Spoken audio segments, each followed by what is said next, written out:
Hi everyone, WhatsApp, कैसे चल रही तुम लोग की पढ़ाई। चलो आज हम स्टार्ट करेंगे इकोसिस्टम। सॉरी यार, 3-4 दिनों से तुम्हारी वीडियो नहीं आ पा रही थी, मैं थोड़ा सा बिजी हो गई थी। और यार मुझे ऑल्सो करेक्शन करना था कि लास्ट वीडियो जब मैं ऑर्गेनिज्म एंड पॉपुलेशन पढ़ा रही थी तो मैंने मैकार्थर को शायद से थॉमस मैल्थस से रिलेट कर दिया था वहाँ इवोल्यूशन में। तो गलत पॉइंट था जो मैंने बताया था, प्लीज़ उसको इग्नोर कर देना। आई एम वेरी सॉरी। वो मैंने गलती से रिलेट कर दिया था यार, क्योंकि वो मैं पॉपुलेशन कर रही थी। तो I am very sorry. Thomas Malthus का काम पॉपुलेशन पे था और हम इसको पढ़ रहे थे जब हम बायोटिक इंटरेक्शंस पढ़ रहे थे तब। ठीक है, चलो फिर आज का चैप्टर स्टार्ट करते हैं, इकोसिस्टम। आज हम क्या क्या पढ़ेंगे? Ecosystem structure and function, productivity. रुको मुझे हाईलाइटर कलर चेंज करने दो। डिकम्पोजिशन, एनर्जी फ्लो और इकोलॉजिकल पैरामीटर्स। हमारा बहुत छोटा सा चैप्टर है, बहुत आसानी से कवर भी हो जाएगा। तुमको ज़्यादा इसमें बहुत ही मेहनत भी नहीं लगेगी इसको समझने और याद करने में। बस साथ में थोड़ा समझते हुए चलना और जो फैक्ट्स आएंगे उनको ध्यान रख के याद कर लेना। ठीक है, let's start. An ecosystem can be visualized as a functional unit of nature. ठीक है, where living organisms interact among themselves and also with the surrounding physical environment. मतलब इकोसिस्टम तुम्हारा क्या है? और एक बच्चे ने मुझे बोला कि आप थोड़ा और डिटेल एक्सप्लेन करके पढ़ाओ, तो मैं वो भी करूँगी अब साथ में। बट यार जो चैप्टर्स ऑलरेडी हो गए हैं, मैं एक बार एनसीईआरटी की सीरीज़ ख़त्म करा दूँ ताकि तुम इसे एक क्विक रिवीजन कर सको जब तुमको एनसीईआरटी एक बार रिवाइज करनी हो और समझनी हो। तो उसके बाद में डिटेल सारे चैप्टर्स की मतलब वापस मैं तुमको पढ़ा दूंगी, वीडियो रिकॉर्ड करके डाल दूंगी। ठीक है, अभी एनसीईआरटी की सीरीज़ में थोड़ा शायद से लिमिटेड एक्सप्लेनेशन रहे बट सफिशिएंट होगा। मैं अपनी तरफ से कोशिश करूँगी सफिशिएंट रहे तो मैं चीज़ें समझ में आ जाए। ठीक है, ओके। चलो, तो वही था, इकोसिस्टम तुम्हारा क्या है? फंक्शनल यूनिट ऑफ नेचर है। ठीक है, जिसमें जो लिविंग ऑर्गेनिजम्स होते हैं वो आपस में तुम्हारा इंटरेक्ट करते हैं, जो कि सराउंडिंग होती है, और जो तुम्हारा उसका फिजिकल इन्वायरमेंट है वही सब। ठीक है, चलो। Ecosystem varies greatly in size from a small pond to a large forest और सी। मतलब इकोसिस्टम ऑब्वियसली हर जगह है। अगर तुम एक बात करो, छोटा सा पॉन्ड है तो वहाँ भी इकोसिस्टम है, वहाँ के ऑर्गेनिजम्स है। तुम एक पूरा बड़ा सा फॉरेस्ट ले लो तो वहाँ के भी जो सारे ऑर्गेनिजम्स हैं उनका अपना अलग इकोसिस्टम है। तो हर जगह का अपने छोटी छोटी जगह से बड़ा बड़ा कुछ भी इकोसिस्टम हो सकता है। ठीक है, चलो। Many colleges regard this entire biosphere as a global ecosystem. ठीक है, सबसे बड़ा इकोसिस्टम तुम्हारा क्या है? ये तुम्हारा पूरा बायोस्फीयर। ठीक है, as a composite of all local ecosystems on earth. Since this system is too much big and complex to be studied at one time, it is convenient to divide it into two basic categories, namely the terrestrial and the aquatic. Forest, grassland, and desert are some examples of terrestrial ecosystem. Pond, lake, wetland, river, estuary are some examples of aquatic ecosystem. ठीक है, crop fields and an aquarium में also भी consider as a man made ecosystem, क्योंकि obviously यार aquarium में हम किस्म की मछलियाँ और छोटे प्लांट्स रखते हैं, वो हमारा बनाया हुआ, अपना पर्सनल बनाया हुआ, ऑर्गेनाइज किया हुआ एक इकोसिस्टम भी है। बट उसमें भी तो इंटरेक्शंस हो रही है ना, वाटर की इंटरेक्शन हो रही है, प्लांट्स की इंटरेक्शन हो रही है, मछलियों से हो रही है, और जो भी तुम एक्वेटिक एनिमल्स रख रहे हो उसमें ऑर्गेनिजम्स रख रहे हो, सबकी हो रही है। ठीक है, चलो।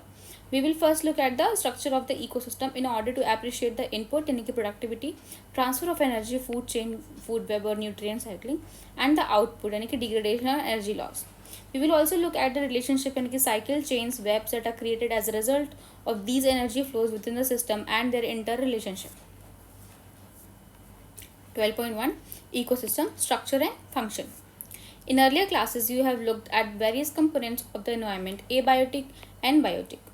You studied how the individual biotic and abiotic factors affected each other and their surroundings. मतलब कि तुम्हारा जो भी एबायोटिक और बायोटिक, एबायोटिक तुम्हारा क्या हो गया? विंड हो गया, वाटर हो गया, ये सब तुम्हारे जो फिजिकल फैक्टर्स है, और बायोटिक तुम्हारा जो लिविंग ऑर्गेनिजम्स और ये सब हो गया, वो तुम्हारे बायोटिक फैक्टर्स है। ठीक है, तो वो एक भी कोई भी एबायोटिक और बायोटिक फैक्टर्स है जो वो बहुत ज़्यादा सराउंडिंग की प्रेजेंस में, मतलब सराउंडिंग को अफेक्ट कर रहे होते हैं अपनी प्रेजेंस से और एब्सेंस से। ठीक है, तो इस चीज़ की बात करी हुई है बस। Let us look at these components in a more integrated manner to see how the flow of energy takes place within these components of the ecosystem. Interaction of biotic and abiotic components result in the physical structure that is characteristic for each type of ecosystem. Identification and enumeration of plant and animal species of an ecosystem gives its species composition. ठीक है, vertical distribution of different species occupying different levels is called stratification. For example, trees occupy top vertical strata or layers of forest, shrubs, and second, the herbs and grasses occupy the bottom layers. मान लो stratification को हम क्या बोलते हैं? Vertical distribution जो है किसी भी चीज़ का, मतलब मान लो तुम्हारे एनिमल्स हैं, स्पीशीज़ हैं, ठीक है, स्पीशीज़ जो भी ऑक्यूपाई कर रहे हैं वर्टिकली डिस्ट्रीब्यूटेड है, उसको हम स्ट्रेटिफिकेशन कहते हैं। मान लो तुमने एक ऐसे ग्राफ बनाया, ठीक है, यहाँ मार्क किया तुमने 2 फीट हाइट तक की प्लांट्स, फिर 5 फीट मान लो, फिर यहाँ पे कर दिया तुमने 7 फीट। ठीक है, और यहाँ पे मान लो तुमने कैटेगरी डिवाइड कर दी है। चलो मान लो तुम्हारे हम मान लो तुमने यहाँ पे हर्ब्स को प्लांट किया, श्रब्स, और तुम्हारी ये हो गए ट्रीज़, ठीक है। तुम ट्रीज़ देखोगे, तुम्हारे ट्रीज़ यहाँ तक जाएंगे, तुम्हारे हर्ब्स जो है यहाँ तक जाएंगे, तुम्हारे श्रब्स एकदम बॉटम, सॉरी हर्ब्स तुम्हारे तो बॉटम लेकर, तो देखो तुम वर्टिकल डिस्ट्रीब्यूशन यहाँ पे देख सकते हो। तुम्हारी ट्रीज सबसे लंबी है, उसके बाद ये लोअर लेवल है, फिर ये और लोअर लेवल है, तो ये तुम्हारा वर्टिकल डिस्ट्रीब्यूशन हो, किसी को हम स्ट्रैटिफिकेशन बोलेंगे, ठीक है। आई गेस तुम समझ गए होगे इस एग्जाम्पल से। आगे चलते हैं। Okay, the component of the ecosystem are seen to function as a unit when you consider the following aspects. पहला प्रोडक्टिविटी, दूसरा डिकम्पोजिशन, तीसरा एनर्जी फ्लो, चौथा न्यूट्रिएंट साइक्लिंग, ठीक है। तो इकोसिस्टम के 4 कंपोनेंट है जिनको हमको ध्यान रखना। सबसे पहले आती है प्रोडक्टिविटी, तभी तो आगे चीज़ें बढ़ेंगी। उसके बाद होगा डिकम्पोजिशन, ठीक है। फिर होगा एनर्जी फ्लो करेगा अलग से अलग लेवल में, वन टू अनदर, और उसके बाद चौथा तुम्हारा क्या हो जाएगा, न्यूट्रिएंट साइक्लिंग, ठीक है।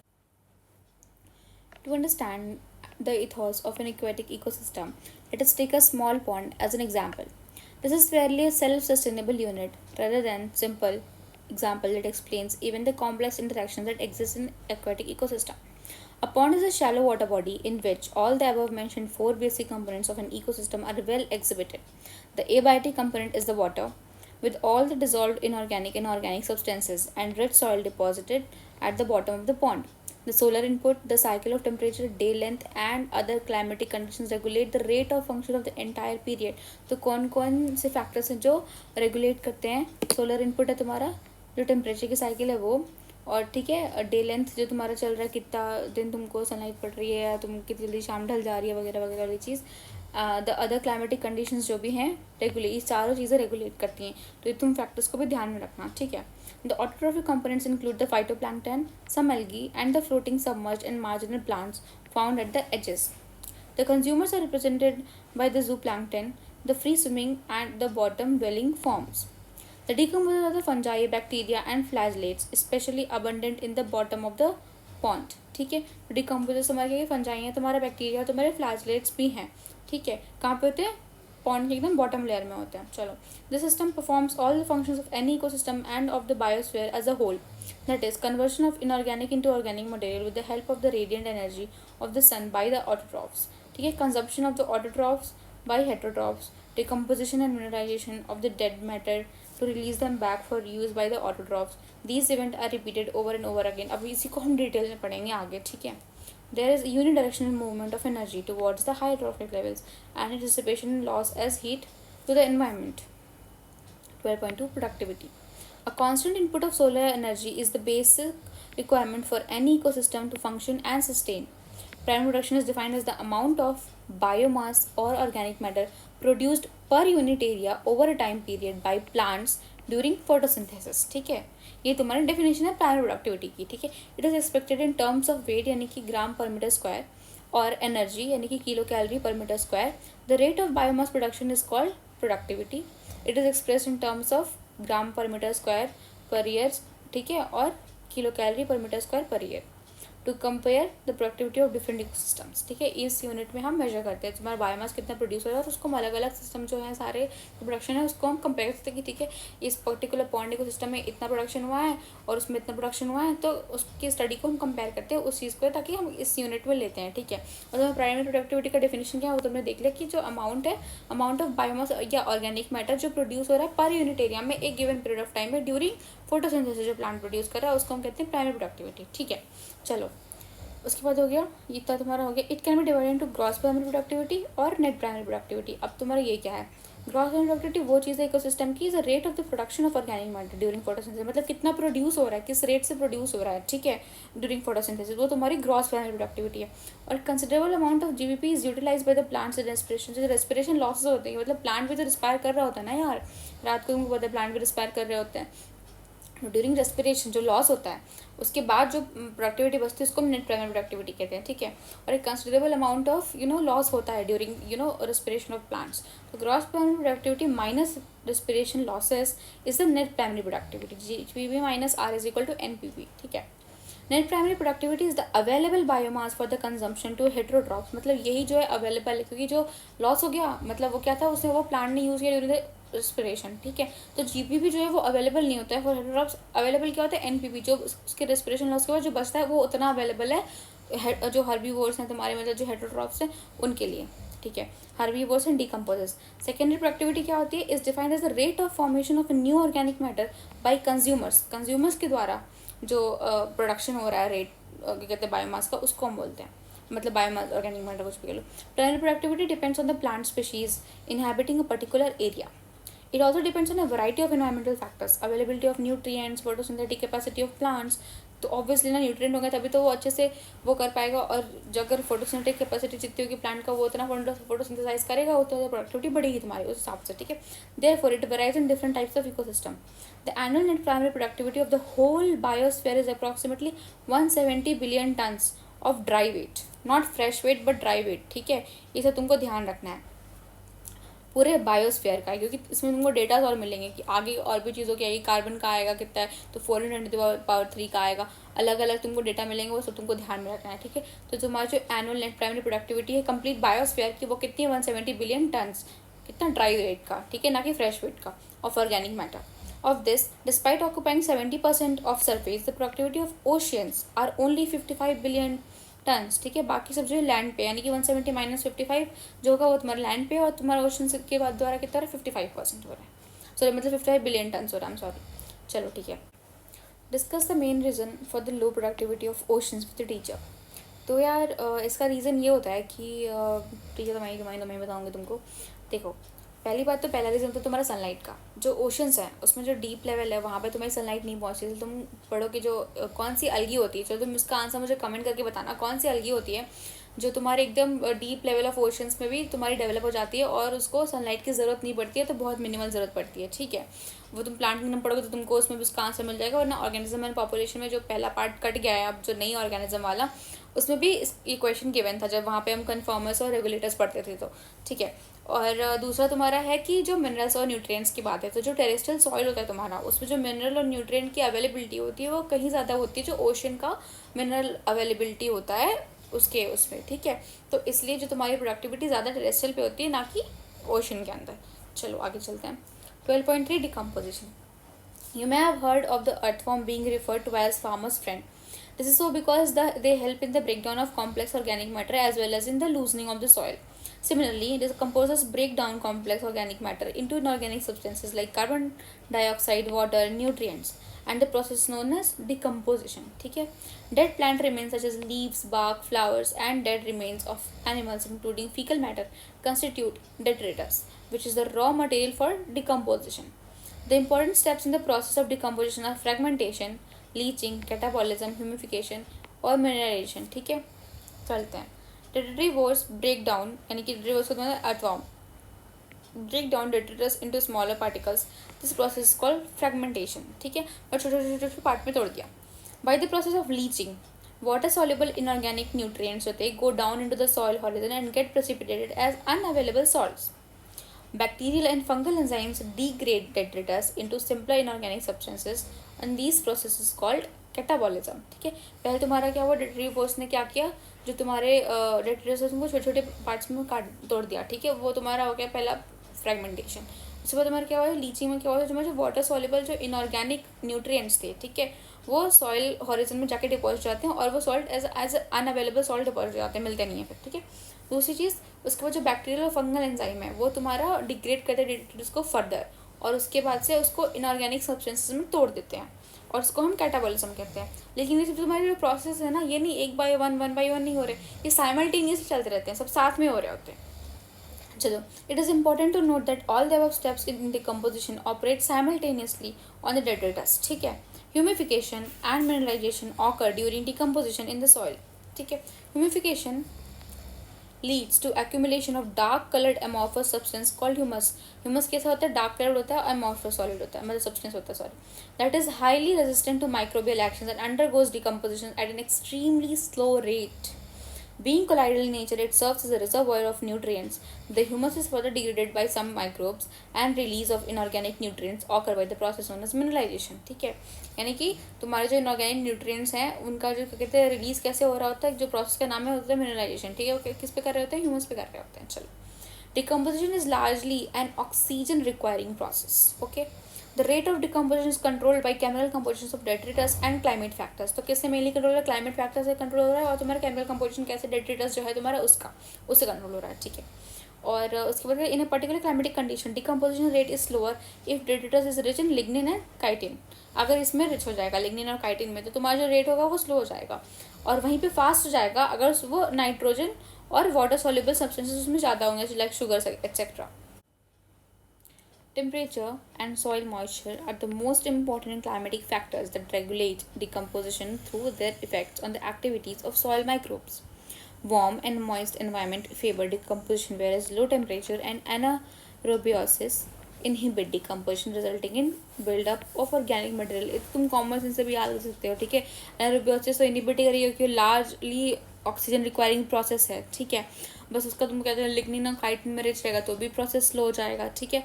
और क्या कहते हैं तुम्हारा वो नाइट्रोजन और क्या कहते हैं वाटर सॉल्युबल लाइक शुगर जैसे चीज़ों में रिच रहेगा तो तुम्हारी प्रोसेस फास्ट हो जाएगी, ठीक है। 12.4 energy flow. Except for the deep sea hydrothermal ecosystem, sun is the only source of energy for all ecosystem on earth. Of the incident solar radiation, less than 50% of it is photosynthetically active radiation, यानी कि पार। We know that plants and photosynthetic bacteria autotrophs fix sun's radiant energy to make food from simple inorganic materials. Plants capture only 2 to 10% of the power, and this small amount of energy sustains the entire living world, ठीक है। तो वो कितने से बनाती है? 2 to 10% ही लेती है प्लांट्स, मतलब क्या कहते हैं ऑफ कितना फोटोसिंथेटिक रेडिएशन का, ठीक है। और उसी से पूरी धरती पूरा तुम्हारा बायोस्फीयर उसी पे सस्टेन हो जाता है, okay. So it is a very important to know that how the solar energy captured by plants flows through different organisms of an ecosystem. All organisms are dependent for their food on producers, obviously, either directly or indirectly. So you find unidirectional flow of energy from the sun to producers and then to consumers. Is this in keeping with the first law of thermodynamics? बताओ। Obviously करता है, क्योंकि तुमने first law of thermodynamics में क्या पढ़ा होगा अपनी केमिस्ट्री में या तुमने फिजिक्स में कि neither the energy is created not destroyed, सिर्फ वो ट्रांसफर होती है। तो यहाँ पे भी तुम देखो ना, हर ट्रॉफिक लेवल पे तुम्हारी एनर्जी डिक्रीज तो हो रही है, ट्रांसफर हो जा रही है ना। और जो बाकी जो 10% है वो मतलब बाकी जो रिमेनिंग परसेंटेज है वो कहाँ जा रहा है? वो इन्वायरमेंट में जा रहा है एज अ हीट लॉस, ठीक है। तो उसके बाद फाइनल जो ट्रॉफिक लेवल तुम्हारा 4th या 3rd कह लो, उसके बाद से वो वापस कंज्यूमर्स के बाद वापस से वो डिकम्पोजर्स में जाएगा, फिर वो मतलब साइकिल इस कंटिन्यूस जैसे ऐसे चल रही है, ठीक है। कहीं भी तुम्हारा हीट ऐसा गायब नहीं हो जा रही है, कहीं एब्जॉर्ब नहीं हो जा रही है, इसलिए वो ना कि क्रिएट हो सकती है ना वो डिस्ट्रॉय हो सकती है, सिर्फ वो ट्रांसफर की जाती है अलग अलग चीज़ों में, okay. Further, ecosystems are not exempt from the second law of thermodynamics. They need a constant supply of energy to synthesize the molecules they require to counteract the universal tendency towards increasing disorderliness. ठीक है? The green plants in the ecosystems are called producers. In a terrestrial ecosystem, major producers are herbaceous and woody plants. Likewise, producers in an aquatic ecosystem are various species like phytoplankton, algae, and higher plants. ठीक है? ये सब producers है। Higher plants को भी देखो यहाँ पे लिखा हुआ है कि प्रोड्यूसर है वो एक्वाटिक इकोसिस्टम में, ये लोग उसको मिस कर देंगे, और अगर पूछ ले गलती से एग्जाम में और ये आ गया ना तो गलत हो जाएगा मैक्सिमम लोगों का, तो इसको भी ध्यान में रखना है। You have read about the food chains and webs that exist in nature starting from the plants और producers. Food chains or rather webs are formed such that an animal feeds on a plant or on another animal and in turn is food for another, ठीक है। मतलब क्या हुआ, हमारा ये producer है, इसको हर्बीवोर ने खाया, इसको तुम्हारा फिर कार्निवोर ने खाया, ठीक है, या ओमनीवोर ने खाया, दोनों में से किसी भी, जो भी तुम्हारा हायर ट्रॉफिक लेवल है, ठीक है। ऐसे ही चलता है तुम्हारा। और लाइक तुम्हारा जो चिड़िया होती है तुम्हारा क्या होती है, तुम्हारी ओमनीवोर होती है, सीड भी खाती है और इंसेक्ट्स भी खाती है, तो वैसे लेकिन ठीक है इंसेक्ट के ऊपर ही आएगी। इंसेक्ट तुम्हारा क्या, तुम्हारा घास खा रहा है, ठीक है, जो भी खा रहा है, तो उस हिसाब से वो हायर ट्रॉफिक ऑर्गेनिजम्स की बात करी। चलो, द चेन और web is formed because of this interdependency, ठीक है। No energy that is trapped into an organism remains in it forever, जो कि तुमने पढ़ लिया ऊपर ही। The energy trapped by the producer hence is either passed on to a consumer और the organism dies. Death of an organism is the beginning of the detritus food chain, ठीक है। क्योंकि डेट्रिटस की तो बात हमने करी, जो डेड एंड डिकेइंग या फिर जो लेटर फॉल, ये सब तुम्हारा डेट्रिटस में आता है, ठीक है। उसके बाद उसको तोड़ते हैं फ्रेगमेंटेशन से, फिर उसके बाद लीचिंग होती है, फिर कैटाबॉलिज्म है, फिर तुम्हारी ह्यूमिफिकेशन, मिनरलाइजेशन, ये सारे स्टेप्स हैं तुम्हारे, ठीक है, जो साइमल्टेनियसली ऑपरेट करें, ना कि 1 by 1, ठीक है। चलो, all animals depend on plants obviously, directly और इनडायरेक्टली हमने पढ़ लिया, for their food needs. They are hence called consumers and also heterotrophs. If they feed on the producers, the plant, they are called primary consumers. And if the animals eat the other animal, which in turn eat the plants, तो वो secondary consumers हो गए तुम्हारे. Likewise, you could have tertiary consumers too. Obviously, the primary consumer will be herbivore. Some common herbivores are insects, birds, and mammals. ठीक है. अब bird तुम्हारी तो डिफरेंट ट्रॉपिक लेवल्स में भी रखी जा सकती है. अगर वो तुम्हारा क्या कहते हैं प्लांट खाती है, कुछ भी सीड खाती है, तो तुम्हारी वो क्या हो गई, हर्बीवोर हो गई. और अगर तुम्हारा वो इंसेक्ट, क्यों बर्ड इंसेक्ट नहीं खाती है ना, तो फिर तुम्हारा क्या होगी, वो ऑमनीवोर हो गई. ठीक है. तो फर्स्ट ट्रॉफिक लेवल पे ऑब्वियसली नहीं आएगी, तो वो सेकंड ट्रॉफिक लेवल, मतलब सॉरी फर्स्ट ट्रॉफिक तो तुम्हारा प्रोड्यूसर्स का है, उसके बाद जो तुम्हारा प्राइमरी कंज्यूमर नहीं रहेगी वो सेकेंडरी कंज्यूमर जाएगी उस समय पे. चलो, in terrestrial ecosystem and mollusc in the aquatic ecosystem. चलो, the consumers that feed on these herbivores are carnivores, or more correctly primary carnivores. Those secondary consumers, those animals that depend on the primary carnivores for food are labeled as secondary carnivores. A simple grazing food chain is depicted below. ठीक है. पहले तुम्हारे producer है grass, उसको खाई बकरी, primary consumer. और बकरी को क्या कौन खा लिया, आदमी, तुम्हारा सेकेंडरी कंज्यूमर हो गया. ठीक है. ये तुम्हारा GFC ग्रेजिंग फूड चेन. चलो, detritus food chain begins with the dead organic matter. Obviously हमने बात कर ली, इसको तो कई बार आ चुका है ये. It is made up of decomposers which are heterotrophic organisms, mainly fungi and bacteria. तो मेनली हमारे डिकम्पोजर्स कौन थे, फंजाई और बैक्टीरिया. ठीक है. They meet their energy and nutrient requirements by degrading dead organic matter और detritus. These are also known as saprotrophs. ठीक है. Decomposers secrete digestive enzymes that break down dead and waste materials into simple inorganic materials which are subsequently absorbed by them. In an aquatic ecosystem, GFC is the major conduit for energy flow. ये ध्यान रखना, grazing food chain जो है वो तुम्हारा major conduct of energy कहाँ पे है, एक्वेटिक इकोसिस्टम में, ना कि टेरेस्ट्रियल इकोसिस्टम में. ठीक है. As against this, in a terrestrial ecosystem a much larger fraction of energy flows through the detritus food chain rather than through the GFC. Detritus food chain may be connected with the grazing food chain at some level. Some of the organisms of DFC are prey to the GFC animals and in a natural ecosystem. ठीक है. Some animals like cockroaches, crow, etc. are omnivores. These natural interconnection of food chain make it a food web. How would you classify human beings? Human beings तुम्हारे क्या होते हैं? अब देखो यार, अगर तुम ह्यूमन बींग्स को देखो तो तुम्हारे omnivore होते हैं. वो तुम्हारा तुम प्राइमरी कंज्यूमर पे रख दोगे, अब सीधा प्लांट खा रहे हैं. तो सेकेंडरी कंज्यूमर पे रख दो, अगर वो तुम्हारा क्या कहते हैं गोट खा रहे हैं, चिकन खा रहे हैं, ये सब चीज़ें खा रहे हैं. ठीक है. तो वो तुम्हारे सेकेंडरी कंज्यूमर्स हो गया. ठीक है. तो they are omnivores. Okay, you know that, right. Organisms occupy a place in the natural surrounding or in a community according to their feeding relationships with the organism. Based on the source of their nutrition or food, organisms occupy a specific place in the food chain that is known as the trophic level. Producers belong to the first trophic level, herbivores to the second trophic level, and the carnivores secondary consume to the third. देखो यहाँ पे दे रखा है producer first trophic level, plants होंगे obviously, phytoplankton, grass और trees हो गए. Primary consumer तुम्हारे हो गया सेकेंड ट्रॉफिक लेवल पे आके तुम्हारे जूप्लैंक्टन्स, ग्रास ऊपर, काऊ. ठीक है. सेकेंडरी कंज्यूमर्स में तुम्हारे थर्ड लेवल ट्रॉफिक है कि बर्ड्स, फिशेस, वुल्फ, और फोर्थ पे तुम्हारे आके मैन, लायन. ठीक है. चलो, the important point to note is that amount of energy decreases at successive trophic levels. Amount घटती जाती है, बस 10% एनर्जी पास होती है, इसको हम 10% लॉ बोलते हैं. तुम आगे पढ़ोगे. When any organism dies, it is converted to detritus or dead biomass that serves as energy source for decomposers.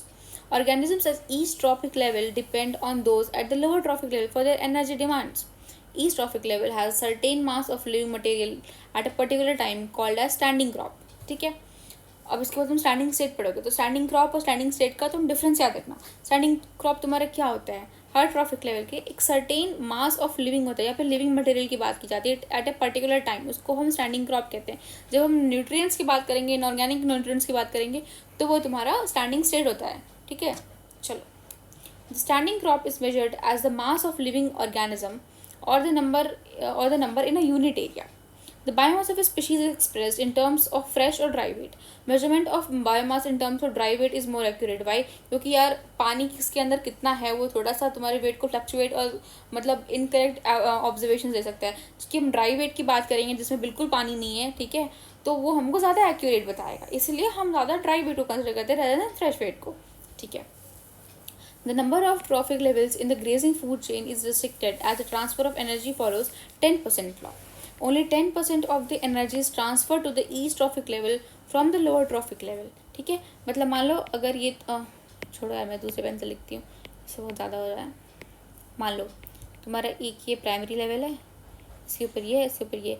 अगर यहाँ पे 100 जूल एनर्जी थी तो इसको बस 10 जूल पास होगी और उसको बस 1 जूल मिलेगी। ठीक है, तो ये 10% है ना इसका, और ये इसका 10% है, तो ऐसे ही एनर्जी ट्रांसफर होती है अपर लेवल्स पे, यही बता रहा है और कुछ नहीं। Okay, in nature it is possible to have so many levels: producer, herbivores, primary carnivore, secondary carnivore in the grazing food chain. Do you think there is any such limitation in Detritus food chain? नहीं, food chain वाली limitation जो तुम्हें Detritus food chain में नहीं होती, क्योंकि कई सारे levels वो occupy कर सकता है उसमें। ठीक है, तो उसमें ये नहीं होता कि किसी का कोई फिक्स लेवल है, they can occupy any levels. Okay, चलो यार अभी डायग्राम देख लेते हैं। देखो ये तुम्हारे सूरज मामा, थोड़ी हीट इधर गई, ये मिली प्लांट्स को। कितनी तुम्हारी पार कितना था, 2 से 10% ही पार वो लेता है खाना बनाने के लिए। ठीक है, फर्स्ट ट्रॉफिक लेवल हो गया था प्लांट्स का। फिर इसको खाए ये इंसेक्ट, ये तुम्हारा हो गया सेकंड ट्रॉफिक लेवल यानी कि प्राइमरी कंज्यूमर। इसको खाएगी चिड़िया। उसके बाद ये हो गई तुम्हारी थर्ड ट्रॉफिक लेवल, इसको खाएगी बड़ी चिड़िया, ये हो गई तुम्हारा चौथा ट्रॉफिक लेवल। अब एक देखो डिकम्पोजर्स, ये खाएगा इसको, प्लांट का जब लेटर फॉल होगा, गिरेगा पत्ता, जो भी पेन ब्रांच सब कुछ, उसको डिकम्पोज करेगा, इसका काम है। उसके बाद चिड़िया भी मरेगी तो उसको कौन ख़त्म करेगा, ये भी मरेगा, इसको कौन ख़त्म करेगा, ये, इसको भी ख़त्म कौन करेगा, तो ख़त्म करेगा ये। तो energy flow through different trophic levels, मतलब ये थोड़ा काफ़ी गंदा बना दिए हैं इसको, बट तुम ये देख सकते हो कि सब कुछ को डिकम्पोज करके ये सबसे ज़्यादा एनर्जी तुम्हारा वो कराता है प्रोड्यूस। इसलिए तुम्हारा टेरेस्ट्रियल पे सबसे ज़्यादा एनर्जी कहाँ से आती है, फ्लो होती है तुम्हारी डेट्रस फूड चेन से आती है, ना कि तुम्हारी ग्रेजिंग फूड चेन से आती है। ठीक है, तुम समझ गए होगे इस डायग्राम को भी देख के। चलो पढ़ते हैं इकोलॉजिकल पिरामिड्स।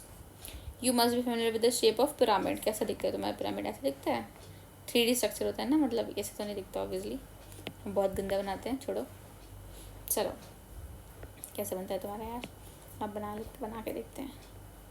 ये है, इसको ऐसे होता है ना वो, कभी तुमने गंदा सा बनाया, बट 3D में उसको ऐसे विजुअलाइज कर लो।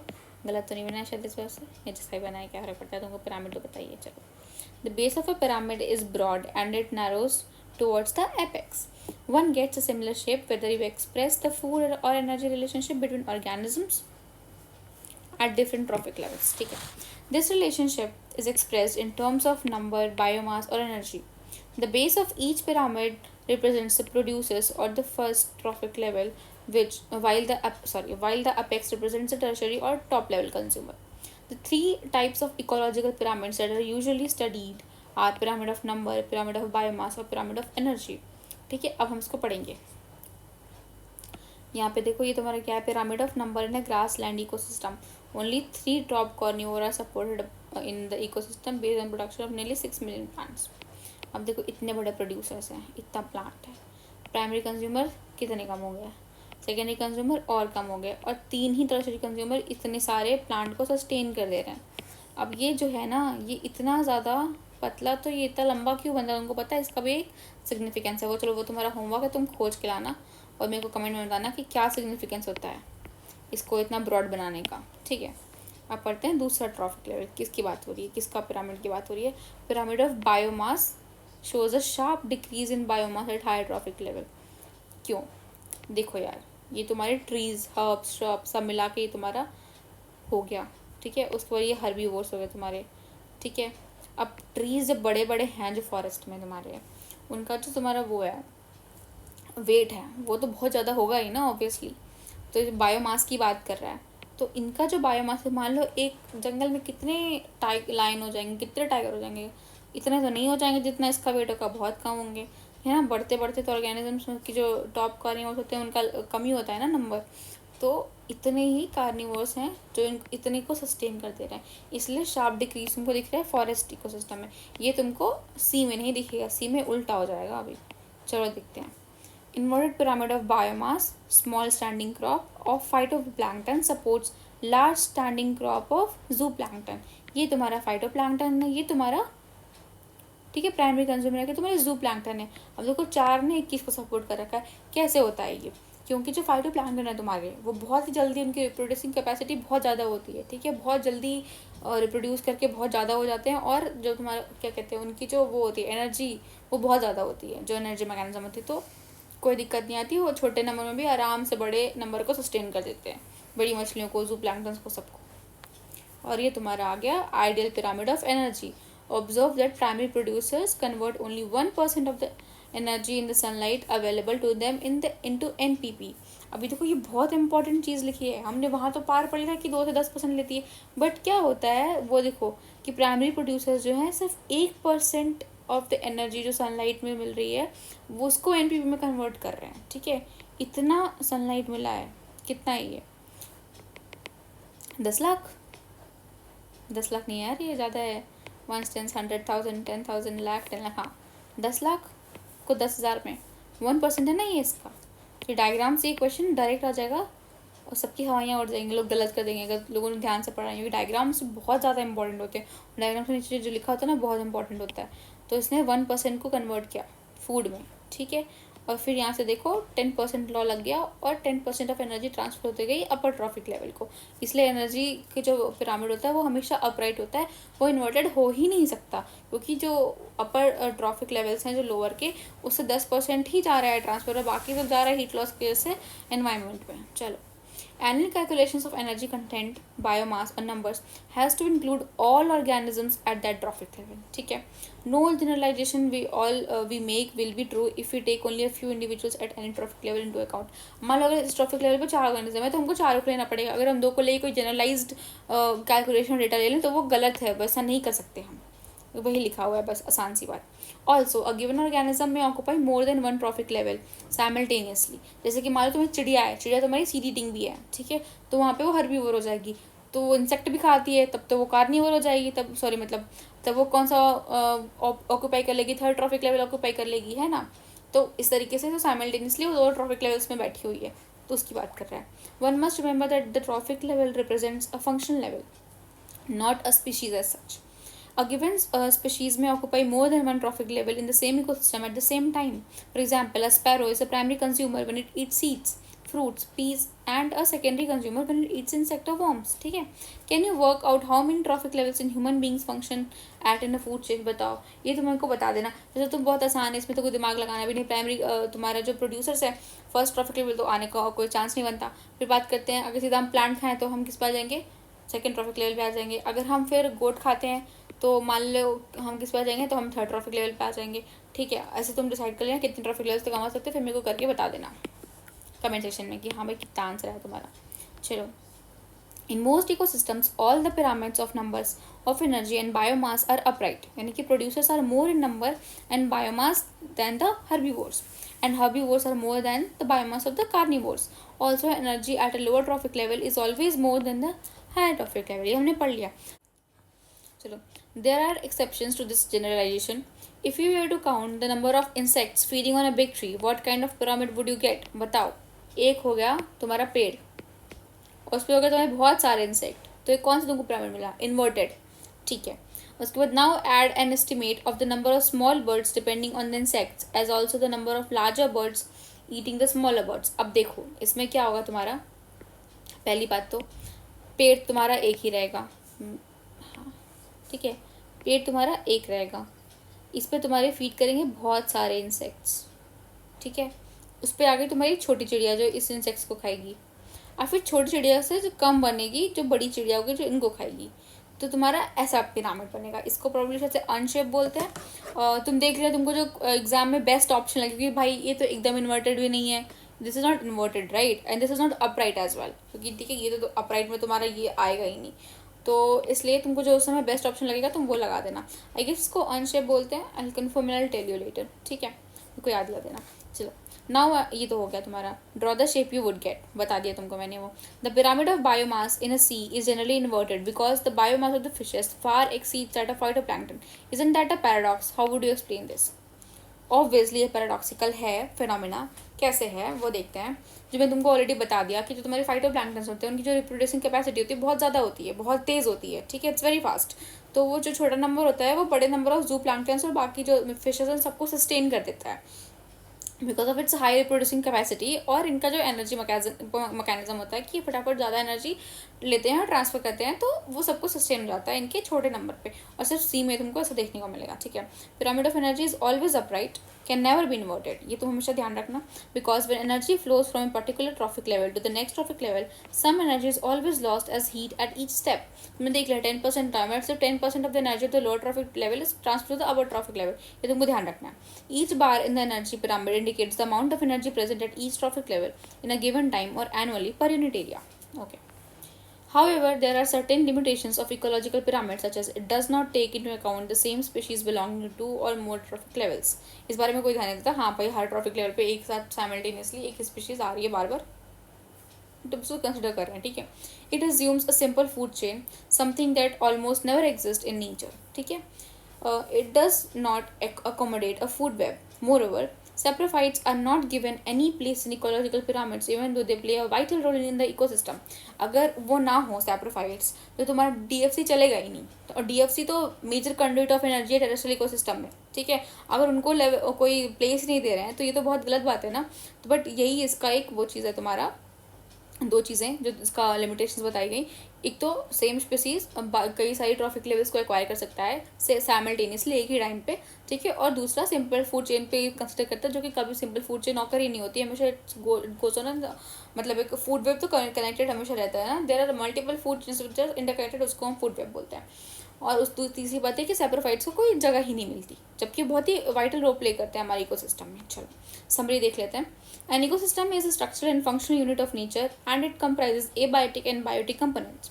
Abiotic components are inorganic materials, air, water, soil. Whereas biotic components तुम्हारे क्या हो गया? Producers, consumers, decomposes, ठीक है। Each ecosystem has characteristic physical structure resulting from interactions amongst the abiotic and biotic components. Species composition and stratification are the two main structural features of an ecosystem. Based on source of nutrition, every organism occupies a place in an ecosystem. Productivity, decomposition, energy flow and nutrient cycling. यार इसमें nutrient cycling तो आई नहीं, cut गया है क्या इस बार? इसमें से भी आई गेस कट गया, तभी तो नहीं आया। नहीं तो दिया तो था, फॉस्फोरस साइकिल तो तुमको आता पढ़ाने के लिए। ओके, ठीक है। Energy flow, nutrient cycling are the four important components of an ecosystem. Primary productivity is the rate of capture of solar energy or biomass production of the producers. It is divided into two types: gross primary productivity and net primary productivity. Rate of capture of solar energy or total production of organic matter is called as GPP. NPP is the remaining biomass or the energy left after utilization of producers. Secondary productivity is the rate of assimilation of food energy by the consumers.